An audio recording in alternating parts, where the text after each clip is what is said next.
বেঈমান কাফেররা, তোমরা যারা আমি আল্লাহর সাথে কৌশল করো, ষড়যন্ত্র করো, আমি আল্লাহ পাক রব্বুল আলামিনও কিন্তু ষড়যন্ত্র করি, কৌশল করি।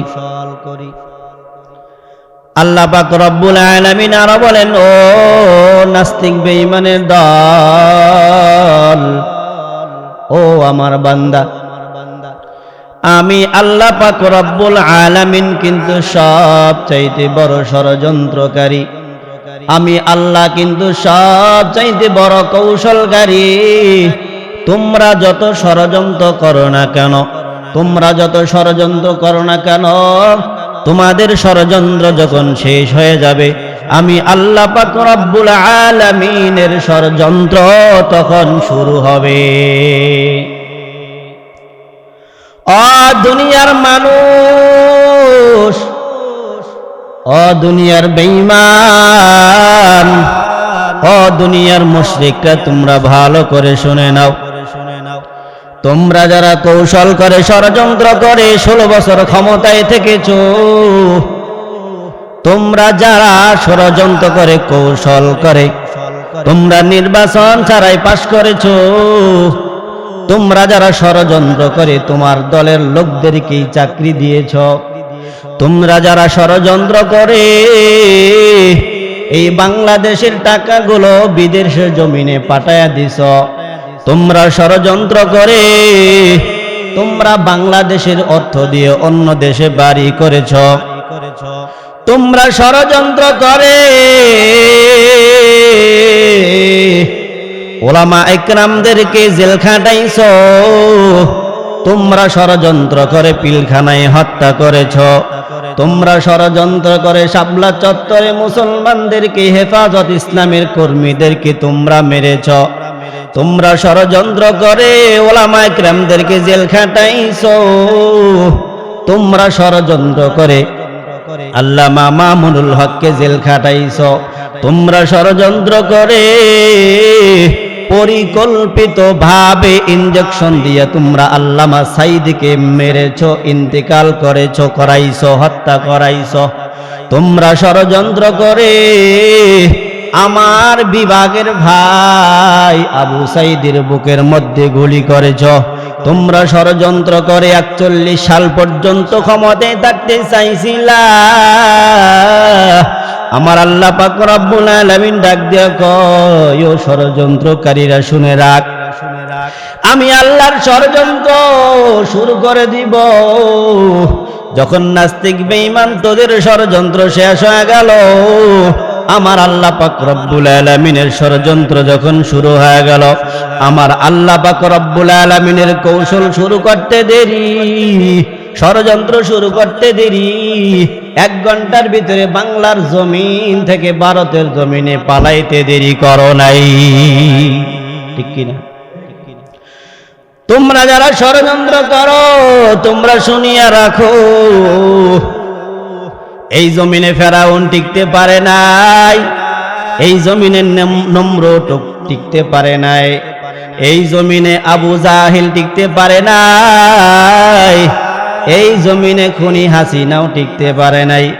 এখনো যারা ষড়যন্ত্র করে আমার আল্লাহর কোরআনের আইনকে বাদ দিতে চাও, এখনো যারা ষড়যন্ত্র করে আমার নবীর আদর্শকে মাইনাস করে দিতে চাও, এখনো যারা ষড়যন্ত্র করে ওলামা কিরামদেরকে মাইনাস করে দিতে চাও, ও ষড়যন্ত্রকারী শুনে রাখো, ওদের জায়গা যেমন ভাবে বাংলার জমিনে হয় নাই, তোমাদের জায়গাও এই বাংলার জমিনে হবে না। কথা কোন ঠিক না বেঠি? দুনিয়ার মুসলমান ইমানদার, আপনি আর আমি ষড়যন্ত্র করে কি করেছি দেখেন। ষড়যন্ত্র করে নামাজ বাদ দিয়ে দিছি, ষড়যন্ত্র করে রমজান মাস আসলে রোজা রাখি না, ষড়যন্ত্র করে আল্লাহর হুকুম আল্লাহর আইনগুলো মানি না, ষড়যন্ত্র করে আমার নবীর আদর্শকে মানি না, আমার নবীর সুন্নতগুলোকে মানি না। আমরা ষড়যন্ত্র করে কত কিছুই না করি। ও দুনিয়ার মুসলমান, আল্লাহর জমিনে আল্লাহর হুকুম মানা লাগবে, আল্লাহর জমিনে আমার নবীর আদর্শকে মানা লাগবে। তুমি আর আমি দুনিয়ার ভিতরে কত ষড়যন্ত্র করে কৌশল করে আল্লাহর নবীর আদর্শকে বাদ দিয়া দুনিয়ার মানুষের আদর্শকে লালন পালন করতেছি, কথা কোন ঠিক কিনা? আপনি আর আমি যার আদর্শ পালন করি, দেখেন তাকায়া দেখো, তুমি যার আদর্শ মানুষে তো পালায়া যাওয়ার সময় একাই পালায়া যায়, কাউকে সঙ্গে নিয়ে যায় না। তুমি আর আমি কার আদর্শ পালন করতেছি? তোমার আমার কথা একবারও চিন্তা করে না, বিপদে পড়লে একাই পালিয়ে চলে যায়। ও মদিনা নবীর উম্মতের দল, আমরা কার আদর্শ পালন করতে চাই জানুনি? যে নাকি দুনিয়ায় জীবিত অবস্থায় আমাদের ভোলে নাই, কবরে যায় আমাদেরকে বলে নাই, কিয়ামতের ময়দানেও আমাদেরকে বলবে না। এমন মদিনা, এমন নবীর আদর্শকে পালন করার দরকার আছে না নাই? তোমার আমার জন্য আমার নবী কি পরিমাণ কাঁদেন, কি পরিমাণ কাঁদেন তুমি জানো নি? আম্মা জান আয়েশা ডাক দেয়া কয়, ওগো নবীজি, আপনি ঘরের এক কোনায় বসে কেন কান্না করেন গো নবীজি? ও নবীজি, কেন কান্না করেন? আমি আয়েশার বিবাহ হয়ে গেছে 6 বছর বয়সে, 9 বছর বয়সে আমি আপনার ঘরের ভিতরে আসছি। ও নবীজি, আমি আয়েশার বয়স কম থাকার কারণে কোনো বেয়াদবি হয়ে গেছে নাকি? আমার বেয়াদবির কারণে আপনি কাঁদেন নাকি? আমার মায়ার নবী ডাক দিয়ে কই, আয়েশা রে, তোমার বেয়াদবির কারণে আমি কাঁদি না। আমি নবী কি জন্য কাঁদি জানো? ওই যে কিয়ামতের ময়দানের কথা চিন্তা করে আমি নবী কাঁদতেছি। ওই দিন কিয়ামতের দিন, ও আয়েশা, সবাই উলঙ্গ থাকবে। ওই দিন কিয়ামতের দিন আমার আল্লাহ যখন বলবে, লিমানিল মুলকুল ইয়াউম লিল্লাহিল ওয়াহিদিল কাহ্হার, আল্লাহ পাক রব্বুল আলামিন যখন এই বিকট আওয়াজ দিবেন, কিয়ামতের ময়দানটা থরথর করিয়া কাঁপতে থাকবে রে আয়েশা। ওই সময় জাহান্নাম হাজির, জাহান্নাম এমন ভাবে পাগলা হইয়া থাকবে, আমার আল্লাহরে ডাক দিয়ে বলবে, ও আল্লাহ, গুনাহগার গুলা কই? গুনাহগার গুলো আমার পেটের ভিতরে দাও, আমি জাহান্নামের ক্ষুধা লাইগা গেছে, আর দেরি করবা না। ও আয়েশা, ওই কিয়ামতের ময়দানে, ওই দিন কিয়ামতের ময়দানটা যখন থরথর কাঁপা শুরু হয়ে যাবে, ওই দিন ঈসা নবী কান্না শুরু করে দিবেন। ঈসা নবী আল্লাহর ডাক দিয়ে বলবে, ওগো আল্লাহ, এই কিয়ামতের ময়দান থেকে আমারে বাঁচাও। মুসা নবীও দোয়া করবে, আল্লাহ আমারে বাঁচাও। ইব্রাহিম নবীও দোয়া করবে, আল্লাহ আমারে বাঁচাও। আর তোমার আমার আদি পিতা হযরতে আদম আলাইহিস সালাতু ওয়াস সালাম কান্না করবে, ওগো আল্লাহ আমারে বাঁচাও।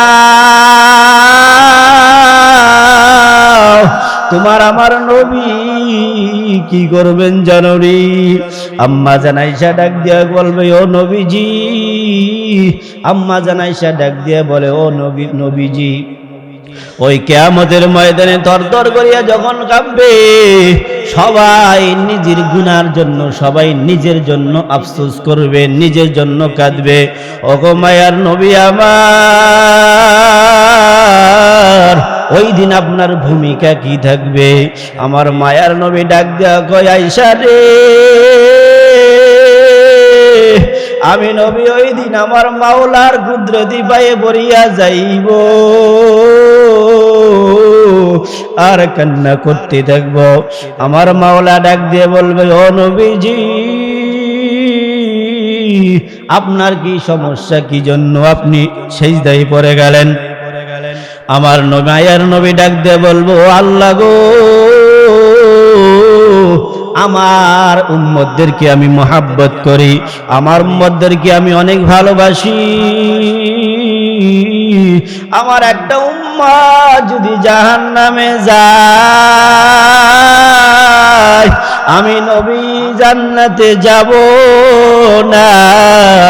আমার উম্মতদেরকে আপনি জান্নাতে দিয়া দেন। আমার আল্লাহ পাক রব্বুল আলামিন বলবেন, ওয়ালা সাউফা ইউতিকা রাব্বুকা ফাতারদা। ও মায়ার নবী আমার, আপনার কথাগুলো আমি মেনে নেব, আপনার যত প্রয়োজন আপনি মিটায় দিব। ও মায়ার নবী, আপনি কান্না করবেন না। ও মায়ার নবী আমার মায়ার নবী কান্না করতে থাকবে। আল্লাহ পাক রব্বুল আলামিন ডাক দিয়ে বলবে, ও নবী গো, আপনি কানবেন না, মাথা তুলেন। আপনার উম্মত যতক্ষণ পর্যন্ত জান্নাতে না যাবে, অন্য কোন নবীর উম্মত জান্নাতে যাইতে পারবে না। আয়েশা সিদ্দিকা রাদিয়াল্লাহু তাআলা আনহু বলেন, ও মায়ার নবী আমার, ওই দিন আমার অবস্থা কি হবে? আমার মায়ার নবী ডাক দিয়ে বলবে, আয়েশা রে, ওই দিন কিয়ামতের ময়দান সবাই সবার কথা চিন্তা করবে, কিন্তু আমি আমার উম্মতের কথা চিন্তা করব, আমার উম্মতের কথা চিন্তা করব। আমার আল্লাহ পাক রব্বুল আলামিন বলবেন, ও নবীজি, আপনার যেই উম্মত গুলো আছে আপনি বাছাই করে নিয়ে যান। আম্মা জান আয়েশা সিদ্দিকা রাদিয়াল্লাহু তাআলা আনহা বলেন, ও মায়ার নবী আমার, কোটি কোটি লোক থাকবে, হাজার হাজার লোক থাকবে, ওই লোকগুলোর ভিতরে আপনার উম্মতদেরকে কেমনে বাছাই করবেন? আমার মায়ার নবী ডাক দিয়ে কয়, ও আয়েশা রে, এই কোটি কোটি মানুষের ভিতর থেকে আমার উম্মতদেরকে কেমনে বাছাই করব জানোনি? বলে, কেমনে বাছাই করবেন? আমার মায়ার নবী ডাক দিয়ে কয়, ও আয়েশা, আমার আল্লাহকে না দেখা যে আমার আল্লাহর ইবাদত করছে, আমি নবীকে না দেখা যে আমার সুন্নত গুলো পালন করছে, যে নাকি আমার আল্লাহরে না দেখা, আমারে না দেখা তারা আমাকে মানছে, আল্লাহকে মানছে, ওদেরকে কেন আমরা চিনব না? দুনিয়ার ভিতরে একটা বাল্ব যখন অন্ধকারের ভিতরে জ্বলে, তখন যেমনই ভাবে আলো দেখা যায়, ওই যে আমার উম্মতটা 5 ওয়াক্ত নামাজ পড়েছে,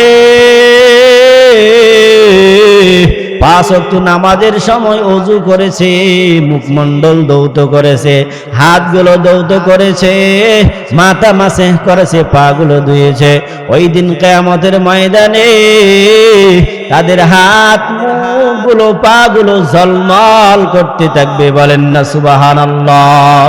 আমার মায়ার নবী ডাক দিয়ে কয়, ও আয়েশা, আমি ওই লক্ষ কোটি কোটি মানুষের মাঝখান থেকে আমি আমার উম্মতদেরকে বাছাই করে আনতে থাকবো। হঠাৎ করে একটা পর্দা পড়ে যাবে, ফেরেশতারা ডাক দিয়ে বলবো, ও মায়ার নবী আমার, যেইগুলো উম্মত আপনি নিছেন আর একটা উম্মতদেরকেও নেওয়া যাবে না। কারণ কি? ও মায়ার নবী আমার, আপনার আল্লাহর হুকুম তারা মানে নাই, আপনি নবীর সুন্নত গুলো তারা মানে নাই। আমার মায়ার নবী বলবে, ও ফেরেশতা, যারা নাকি আমার আল্লাহর হুকুম মানে না, আমি নবীর বিশ্বাস করে নাই, মানে না, সুন্নত গুলো মানে নাই, ও ফেরেশতারা দেরি করবা না, এদেরকে তাড়াতাড়ি জাহান্নামে দেওয়া দাও। কারণ আমি নবীর আদর্শের চাইতে আরো কোনো ভালো আদর্শ আসেনি। আমার নবীর এত সুন্দর আদর্শ দইয়া তুমি কোন দুনিয়ার আদর্শ পালন করতেছো রে বাবা? দুনিয়ার ভিতরে যার আদর্শই পালন করো না কেন, 5 বছর 10 বছর ক্ষমতায় থাকার পর ভারতে পালায়া চলিয়া যায়। আমার আল্লাহ পাক রব্বুল আলামিনের হুকুমগুলো মানবা, আমার নবীর আদর্শকে মানবা। ওলামা একরাম কি বলে শুনবা, তাহলে আল্লাহ পাক রব্বুল আলামিন তোমাদেরকে জান্নাত দিবেনই দিবেন।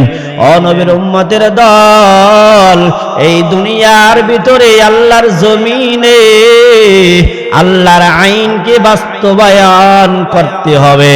এখনো যারা আল্লাহর আইনকে বাস্তবায়ন করবার ষড়যন্ত্র করবা, এখনো যারা নবীর হুকুম নবীর আদর্শকে মানবা না, ষড়যন্ত্র করবা, ওলামা একরামদেরকে মানবা না,